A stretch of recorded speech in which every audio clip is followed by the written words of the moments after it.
वे वहां डूब रहा है तो मैं भट जाऊंगा, मैं भाजूंगा ना उन्हें निकालेंगे, वो सब अपन भज गए गाड़ी लेके। तो उसमें सरकार की अनदेखी, लापरवाही, सरकार का तो मेन रोल ही है। हाथरस के सिकंदरा राव में भोले बाबा के सत्संग में हुए हादसे ने पूरे देश को हिलाकर रख दिया है। इस हादसे में अब तक 120 से ज्यादा लोगों की मौत हो चुकी है।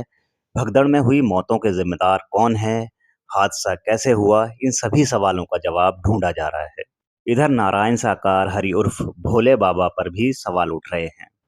न्यूज़ वेयर के संवाददाता खुर्शीद अहमद ने कासगंज जिले के पटियाली के पास बाबा के पैतृक गांव बहादुर नगर का दौरा किया, जहां बाबा का पहला आश्रम भी मौजूद है, और गांव वालों से बाबा और हादसे को लेकर बातचीत की। हम आए अभी भोले बाबा के गांव के पास, नज़दीकी एक गांव है, छोटे से संपर्क की बता रहे हैं अपने आप को, और इनसे कुछ जानकारी लेते हैं ये क्या बताते हैं भोले बाबा के बारे में।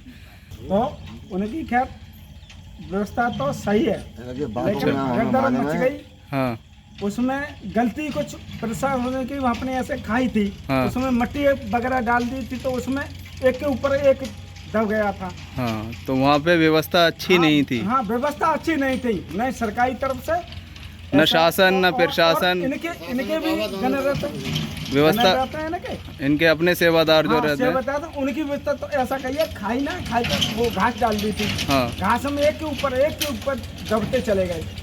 हाँ, तो बाबा को ना, बाबा बढ़िया आदमी है, और प्रशासन ने नौकरी ना कहा। कुछ एक दिन व्यवस्था ने गड़बड़ कर दी थी बाबा ने। कैसी की थी, क्यों रैली निकाली थी यहाँ से वहाँ तक, तो वहाँ में 10, 15, 20 लड़कियाँ थी, तो इससे ने थोड़ा कंज्यूमन हो रहा है वहाँ। जब रैली कहाँ निकाली थी, यहाँ पे ही? यहाँ तक। अच्छा, हम लड़कियाँ थी 10, 15, हमें ना मानो कहाँ की विदेशी, अलीपुर दादर तक। हाँ। यहाँ से आश्रम से लेके अलीपुर दादर तक हाँ। रैली निकाली थी। कितने दिन की बात है ये, कितने दिन हो गए? हाँ, 2-3 साल हो गए। 2-3 साल हो गई। अच्छा अच्छा।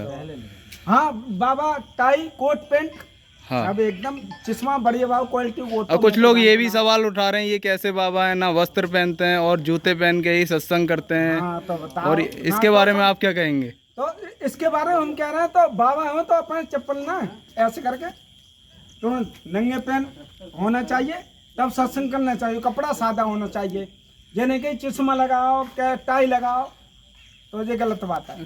और इनके पास ये इतना बड़ा आश्रम है और भी कई जगह आश्रम है, इनके पास जो पैसा जो आता है वो इनका पैसे का स्रोत क्या है? स्रोत का है ऐसे तुम आओ श्रद्धालु।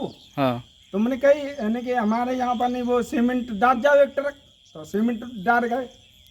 और वैसे और सब स्रोत होता है, सब भावने का स्रोत होता है ना, धुआंधार। मैं तो कहता हूँ खुले बात, ये तो कोई भावना सबके सत्संग और वहाँ पर नहीं सबके होता है, विदेश से जुड़े सबके उन्हीं। हाँ, एक भगत को कहेगा वो करोड़पति है, उन्हीं की दे दियो 1 करोड़ तो। अच्छा, यहाँ सत्संग में जो भक्त आते हैं इनके, वो क्या रात में भी रुकते हैं? हाँ हाँ, रात में भी रुकते हैं और दिन में रुकते, खाना पीना ही सेवा पानी होती है। अच्छा, ये पहले बताया जाता है कि ये पहले पुलिस सेवा में थे। हाँ, पुलिस में नौकरी करते थे। VRS बताते हैं, VRS ले लिया, उसके बाद ये अपने बाबा के भेष में आए। हाँ, आ गए बाबा। बताया जाता है उनको एक दिन सपना आया और उन्होंने बोला कि मेरे पास चमत्कारिक शक्तियां हैं, और ऐसा बताया जाता है। कोई चमत्कारिक शक्तियां नहीं है। और ये भी बताया जाता है वहाँ जो नल लगे हुए हैं उससे पानी पीने पे कुछ फायदा मिलता है भक्तों को। पानी की डॉक्टरी करवा लो अगर फायदा है तो। नहीं, जैसे उनके भक्त लोगों में है ऐसा। अच्छा, दूसरा सब एजेंट बने, उन्हें जागी तारीफ करो, जे होगा नल करोगे, दूध नहीं कर रहने में कहेंगे दूध नहीं करो, नहाए के दूध पिलाओ, क्या करो?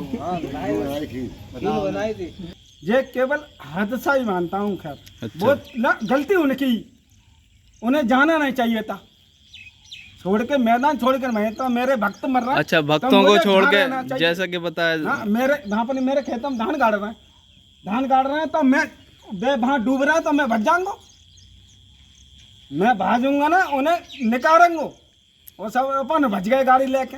मेरा नाम विनोद कुमार जी, अभी आप इस घटना पे क्या कहना चाहेंगे जो हाथरस के सिकंदरा राव में घटी है? ये घटना बहुत दर्दनाक हुई है, जिसमें मृतकों को इतना दिया जाए जितना कि अधिक से अधिक हो सके। अभी सरकार ने 2 लाख रुपए का मुआवजे की बहुत घोषणा का की है, जीरो के बराबर है। जीरो के बराबर है। हाँ, तो आप क्या कहना चाहेंगे? इसमें कम से कम 1-1 करोड़ 10-10 लाख 50-50 लाख इतना रुपया दिया जाए सब लोगों को, क्योंकि ये लोग भगवान के भक्त थे, अच्छा, इसलिए ज़्यादा। तो जो भोले बाबा हैं उनको भगवान का दर्जा देते हैं, हम नहीं, जो लोग जाते हैं वो, जो उनके भक्त हैं वो उनको भगवान का दर्जा तभी तो उनको पैसा दिया जा रहा है। अच्छा, वो इसी गांव के हैं? हाँ, नहीं मरे हुए नहीं, जो बाबा भोले जी, बाबा हैं, हाँ भोले बाबा इसी गांव के हैं? इसी गांव के। इसी गांव के, बहादुर नगला, हाँ, बहादुर नगर। बहादुर नगर। अच्छा, यहाँ पे उनका आश्रम भी है? हाँ, आश्रम है, जन्म स्थान है, सब कुछ है। जन्म स्थान है। ये आश्रम कब बनाया था उन्होंने? आश्रम तो बनता ही रहता है, पैसा आता रहता है, आश्रम बनता रहता है। बुनियाद कब डाली थी इनने? बुनियाद हो गई लगभग 20 साल बने, स्टार्टिंग होते हो। इसमें कुछ सरकार का फेलियर मानते हैं आप? सरकार का तो मेन रोल ही है। अच्छा, सरकार जो है वहाँ बताया गया था 80,000 की परमिशन ली और लोग 2.5 लाख पहुँचे। तो तिहाई जब ज़्यादा जनता हुई है तो उसमें सरकार की अनदेखी, लापरवाही, सरकार का तो मेन रोल ही है।